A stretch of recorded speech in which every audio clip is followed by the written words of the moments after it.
Sa ibang balita, ipinasara po ng lokal na pamahalaan ng Pasay City ang dalawang bus terminal sa lungsod na wala raw business permit. May ini-impound ding mga out-of-line na bus ang MMDA. At mula po sa Pasay, may ulat on the spot si Mark Salazar. Mark? Connie, Oktubre pa nung isang taon, nang unang bigyan ng notice to comply ng MMDA ang maliliit na terminal sa EDSA Pasay southbound. Malapit na ito sa TAF. Permit lang para sa garahe kasi meron sila at hindi sumusunod sa nose-in, nose-out policy para hindi magsanhi ng traffic sa EDSA. Noong July 21, i-report ko rin to sa inyo, Connie, in-inspection sila muli ng MMDA Special Operations Team. Hindi pa rin sumusunod sa patakaran. Kanina mismong si MMDA Chairman Danny Lim na nagsilbi ng closure order. Pero itong order na ito ay nanggaling sa Pasay City Hall sa dalawang terminal na ito.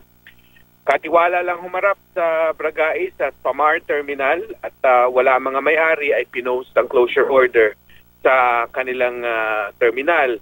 Itong Bragais, ito naman katabi lang na St. Jude at San Rafael Bus Terminal, may permit nga pero...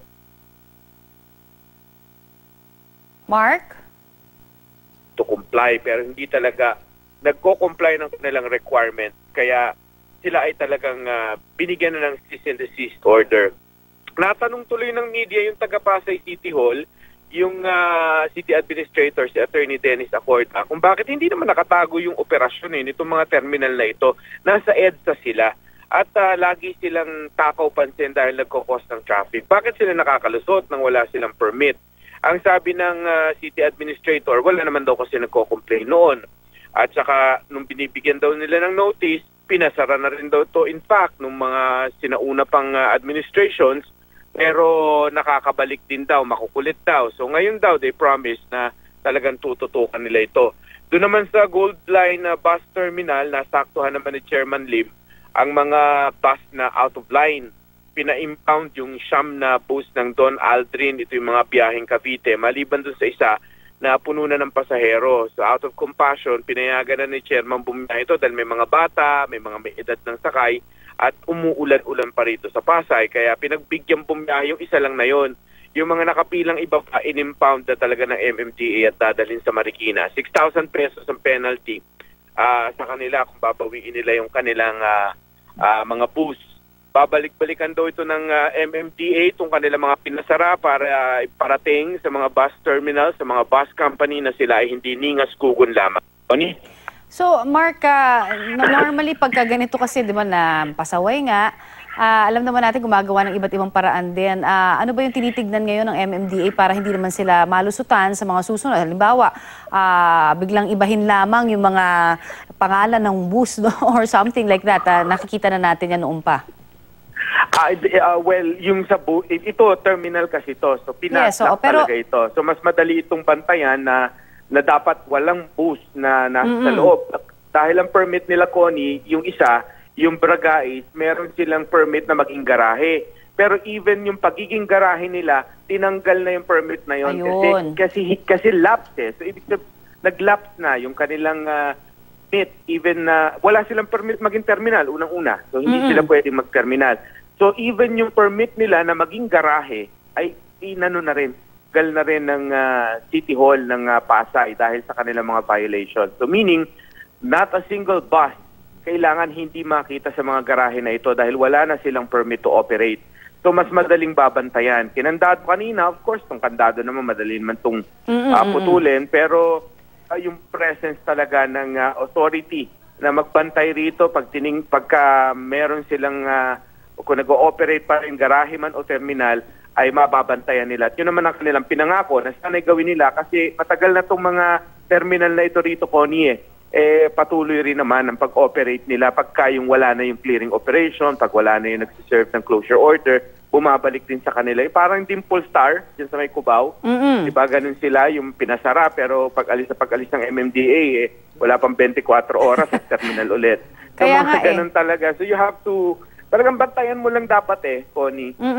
Totoo naman yan. Kaya lang, alam mo Mark, nakakapanghina minsan ng loob, ano? Lalong-lalo na dun sa mga nagbabantay. Kasi nasabi mo nga, di ba, na paulit-ulit, di ba, nagkakaroon ng permit, ay ng pag-operate kahit walang permit, basta umalis lang yung nagbabantay. Wala bang natanong dyan kung ano ba yung naging issue before? Like say, for example, meron ba tilang inimbestigahan na nababayaran sa, halimbawa, sa LGU o kung sino man yung mga nagpapatupad dapat dyan? Well, wala naman sa puder ng MMDA na gawin yun. In fact, alam mo, ang position kasi ng MMDA sa lahat ng ito, mas superior ang local government unit dahil wala sa kapangyarihan, wala sa mandato ng MMDA. In fact, magpasara. So ito, kailangan talaga nila kooperasyon ng LGU dahil mas superior yung kapangyarihan ng local government unit sa anong ito. So, doon sa tinatanong mo kung may naiimbestigahan bang lagayan sa investigasyon, Mark, ng LGU, amongst them, yung mga dapat nagbabantay noon pa? Well, ang sabi nung city administrator ng Pasay, wala daw kasing complaint, ganyan. Tapos tinanong din namin, kahit naman walang complaint, hindi ba dapat nag-i-inspect naman kayo ng mga establishment, kung sila ba ay may business permit. Hindi ba ganyan naman ang mga negosyo lahat naman talaga, hindi lang naman business permit ang in-inspect mo dyan sanitary, lahat yan sa City Hall So, hindi ba nila ginagawa yun Sabi nila masyadong maraming establishment and hindi naman daw lahat ay nai-inspection, ilan daw ba lang ang tao nilang para mag-inspection. Doon nga namin sinabi na ito naman, hindi naman tago-operasyon ito. Tama. Hindi naman kailangan halughugin mo pa itong Pasay para mahanap mo ito. Along EDSA. At saka takaw attention sila dahil sila lagi ang nagkokos ng traffic doon sa portion na yon ng EDSA malapit sa TAP dahil walang nose-in, nose-out policy. Hindi man ito nakatago. So kung takaw attention ito, mas dapat ito tinitingnan mo, may permit ba ito? Wala palang permit itong mag-terminal.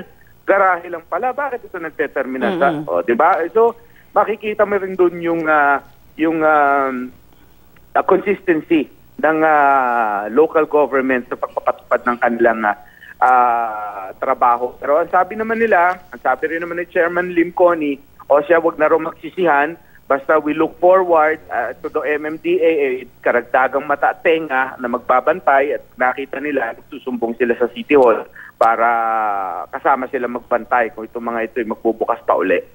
Nako, kailangan yata yung city government na lang ang bantayan talaga natin ng mga media. No? Kung tingnan natin kung talagang ginagawa nila yung pangako nila.